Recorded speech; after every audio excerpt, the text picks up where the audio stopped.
Selamat pagi, Dok. Selamat pagi. Saya mau konsultasi, Dok. Ya. Lutut saya akhir-akhir ini terasa nyeri, Dok. Itu kenapa ya, Dok? Ya. Jadi kalau untuk nyeri di bagian lutut sendiri, yang pertama kita harus perhatikan dulu mengenai usianya. Ya, kalau misalnya usianya masih muda, mungkin adanya suatu cedera muskuloskeletal atau cedera saat olahraga, ataupun kebiasaan bekerja dengan duduk yang terlalu lama. Nah, kalau usia tua, memang sering lebih banyak lagi dijumpai, terutama usia degeneratif atau usia lanjut, yaitu pada jenis kelamin perempuan. Hal ini banyak terjadi pada kasus-kasus osteoartritis ataupun pengapuran. Nah, osteoartritis ini sendiri mungkin pada tahap yang awal kita bisa lakukan pemberian analgetik dan juga kita lakukan fisioterapi. Fisioterapi sendiri tujuannya untuk menguatkan otot-otot di sekitar lutut dengan harapan otot-otot yang kuat dapat mengurangi beban dari lutut itu sendiri. Namun jika tahap yang lebih lanjut, dapat kita berikan pain intervention ataupun intervensi nyeri seperti genicular block ataupun injeksi intraartikular dan juga pemberian obat-obatan lain. Nah, pada tahap yang lebih lanjut itu juga perlu dipertimbangkan pada grade yang lebih tinggi, kita dapat pertimbangkan lakukan penggantian sendi atau disebut juga dengan total knee replacement. Seperti itu. Assalamualaikum warahmatullahi wabarakatuh. Bismillahirrahmanirrahim. Alhamdulillahi rabbil alamin. Allahumma sholli ala Sayyidina Muhammad wa ala ali Sayyidina Muhammad, amma ba'du. Masa tua adalah masa terakhir yang dihadapi manusia. Mengenai batasan usia tua, Imam Al-Qurtubi rahimahullah berkata, syekh atau orang yang tua adalah orang yang telah melewati umur 40 tahun. Dari Abu Hurairah radhiyallahu an, Rasulullah sallallahu alaihi wasallam bersabda, "A'maru ummati ma baina sittina ila sab'ina wa aqalluhum may yajuzu dzalik." Yang artinya umur umatku antara 60 hingga 70 dan sedikit dari mereka yang melebihi itu. Hadis riwayat Imam Tirmidzi, Ibnu Majah, Al-Hafidz Abu Thahir. Saat masa ini mulai datang, kekuatan fisik sedikit demi sedikit menurun. Ketajaman mata mulai berkurang sehingga dibutuhkan alat bantu untuk melihat.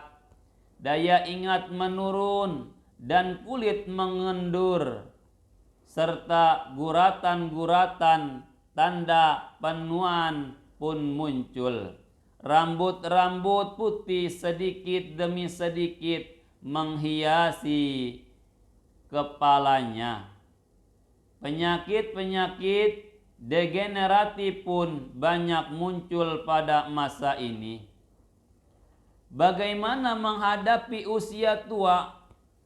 Syekh Ibnu Utsaimin rahimahullah dalam syarah Riyadh As-Shalihin mengatakan, maka sebagaimana orang yang usianya semakin menua untuk memperbanyak amal soleh, meskipun para remaja juga seharusnya demikian, karena manusia tidak tahu kapan ia akan meninggal dunia. Bisa saja seorang pemuda meninggal pada usia mudanya atau ajalnya tertunda hingga ia tua. Pemuda meninggal pada usia mudanya atau ajalnya tertunda hingga ia tua, akan tetapi yang pasti orang yang sudah berusia senja ia lebih dekat kepada kematian, lantaran telah menghabiskan jatah usianya. Amalan apa sajakah pada usia tua? Yang pertama, lebih memperhatikan amal-amalan wajib. Sebab ibadah-ibadah bersyariat wajib ataupun fardu merupakan kewajiban bersifat individual yang harus ditegakkan sendiri-sendiri oleh setiap muslim dan muslimah hingga ajal datang. Yang kedua, menghindari hal-hal yang diharamkan oleh syariat. Yang ketiga, menambah amalan-amalan sunnah. Yang keempat, banyak bertahmid, membaca istighfar dan bertaubat. Yang kelima, memperbanyak amalan-amalan ringan tapi berpahala besar, seperti berzikir dan membaca salawat Nabi Muhammad sallallahu alaihi wasallam. Yang keenam, rutin membaca zikir pagi dan petang.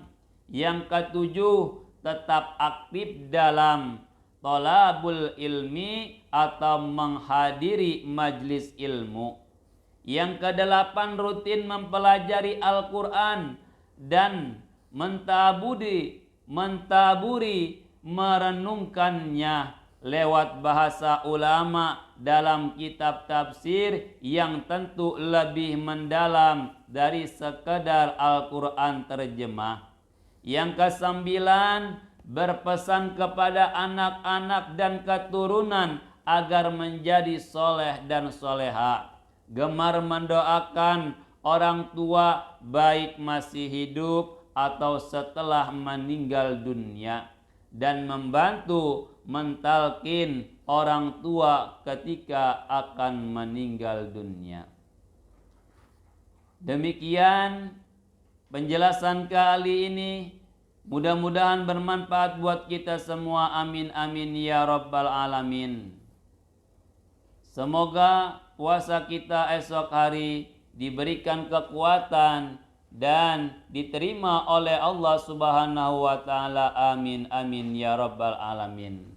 Marilah kita semua membaca doa puasa. Bismillahirrahmanirrahim.